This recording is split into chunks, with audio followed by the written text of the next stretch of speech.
Bismillahirrahmanirrahim. Respected parents and dear students, Assalamu alaikum. I hope you are doing well. Welcome back to Paradise YouTube channel with a fruitful video. Students, in this video I will guide you past perfect continuous tense. Past perfect continuous tense के according ये video जो है बेटा ये record की जा रही है for you. First of all, recognition of past perfect continuous tense. Urdu जुमले के आखिर में वक्त के तस्करे के साथ रहा था, रही थी, रहे थे, रहा हूँ या रहा था, ती रही थी, ते रहे थे वगैरह आता है. बेटा इसमें जो चीज चेंज हुई है हमारे पास, which thing is change is time period. जो हम टाइम पीरियड का हमने इसके अंदर जिक्र करना है, वक्त का हमने तस्करा करना है, इसकी जस्ट चेंजेस है. अदरवाइज हमारे परफेक्ट और कंटिन्यूअस की जो रिकग्निशन है that is same to same as previous tenses. Next बेटा हेल्पिंग वर्ब. इसमें हमारे पास हैड बीन यूज होगा, had and had been. Okay, और हैड बीन इसमें सिंगल हेल्पिंग वर्ब यूज हो रहा है, और ये सिंगुलर नाउन के साथ, प्लूरल नाउन के साथ एंड ऑल प्रोनाउन के साथ यही यूज होने वाला है. Use of since and for. इसमें जो मेन एंड इम्पोर्टेंट थिंग है वो जो गाइड करने वाली है वो बेटा आपको use of since and for का जो कॉन्सेप्ट है वो क्लियर करना है. First of all let's see use of since. When the time is specific we use since starting with of an action. बेटा जब भी टाइम प्रॉपर एक आपको टाइम पता हो कि हमारा स्पेसिफिक खास टाइम बताया गया हो, जैसे कि Pakistan came into being on 14 August 1947, मतलब अगस्त के महीने की 14 तारीख को 1947 में पाकिस्तान जो है वो बना. विच मीन्स के हमें यहाँ पर स्पेसिफिक टाइम पीरियड गाइड कर दिया गया है. Each and everything is clear according to sentence Pakistan came into being on 14 August 1947. तो इसमें हमारे पास क्लियर हो चुका है कि हमें हमारा पाकिस्तान जो वो कब, किस डेट और किस ईयर में बना था. So we use with specific time period since. I hope so students you will understand use of since, and next concept which is about use of for. When the time is not specific we use for duration of an action. जब हमें idea ना हो कि जो time period है वो specific नहीं है, हमें ड्यूरेशन जस्ट बताई जाए, हमें ये ना बताया जाए, क्लियर ना हो कि ये टाइम क्या है. फॉर एग्जाम्पल हम सुबह से बच्चा रो रहा था या बच्चा रो रहा है, तो इसमें बेटा वी डोंट नो कि बच्चा कब से रो रहा है, किस दिन रो रहा था, सुबह के टाइम रो रहा है या शाम के time. So we use with those sentences in which time period is not specific we use for instead of since. So let's see the formula of present perfect tense, past perfect continuous tense. Subject plus had been verb की first form and ING. जब भी बेटा verb की first form आ जाती है continuous के साथ, तो हम कंटिन्यूस की बात हो जाए तो हम वर्ब की फर्स्ट फॉर्म के साथ आईएनजी का यूज करते हैं. Then object and since and for plus time. Yes, so and object. Next बेटा लेट्स सी द एग्जांपल. हम सुबह से खेल रहे थे. हियर हम इज सब्जेक्ट, सुबह ऑब्जेक्ट एंड खेलना जो है ये है हमारे पास verb. According to formula we translate this sentence into English. First of all subject we, had been, verb की first form play, verb जो हमारे पास है वो है play और ing का हम यूज करेंगे साथ में. Then use of since and for.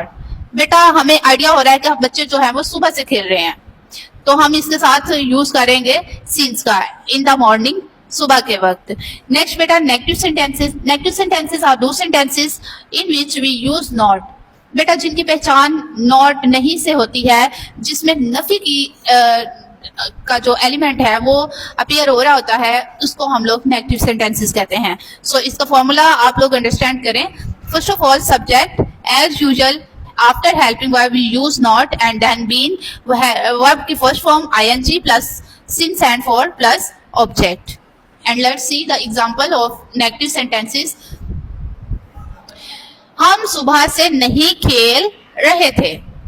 अब इसमें बेटा नहीं मीन्स नोट का जस्ट इजाफा हुआ है, बाकी हमारा सेम सेंटेंस रहेगा सिंपल सेंटेंस की तरह.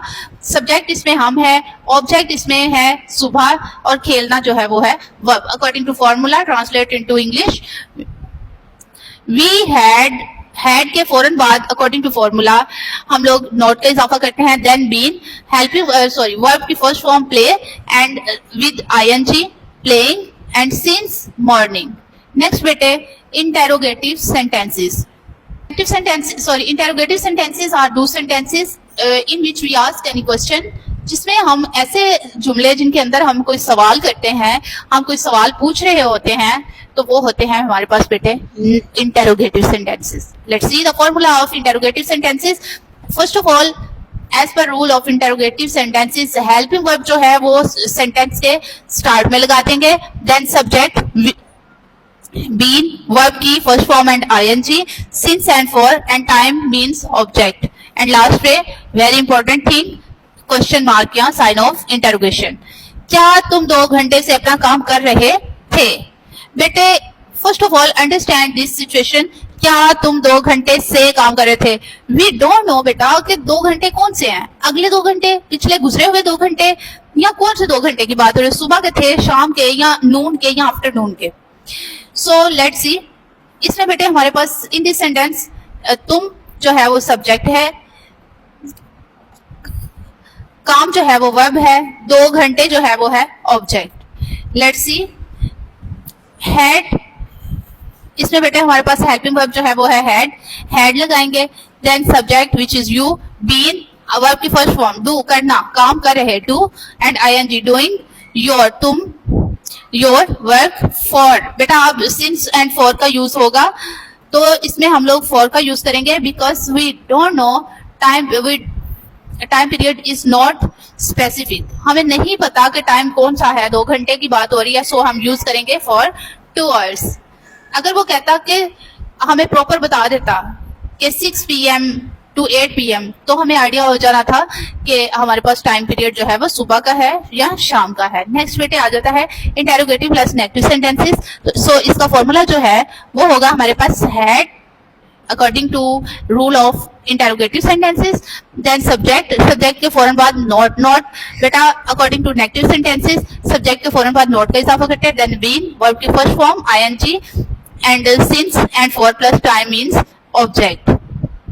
सी द एग्जाम्पल, क्या तुम 2 घंटे से अपना काम नहीं कर रहे थे? बेटे subject here is, subject is तुम, 2 घंटे ऑब्जेक्ट, अब काम कर रहे, ये जो है हमारे पास वर्ब है, एंड नहीं इज रिप्रेजेंट, नॉट मीन्स मनफी जुमले, and question mark.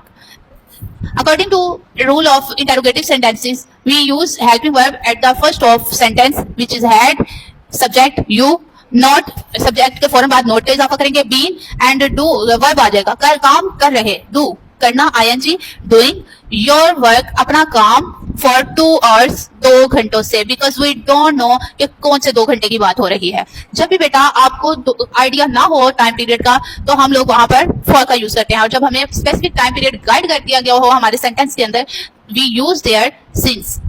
I hope you are clearly understand this lecture, and thank you so much watching this video. Subscribe कीजिएगा चैनल को और लाइक भी कीजिएगा. Thank you so much. Allah Hafiz.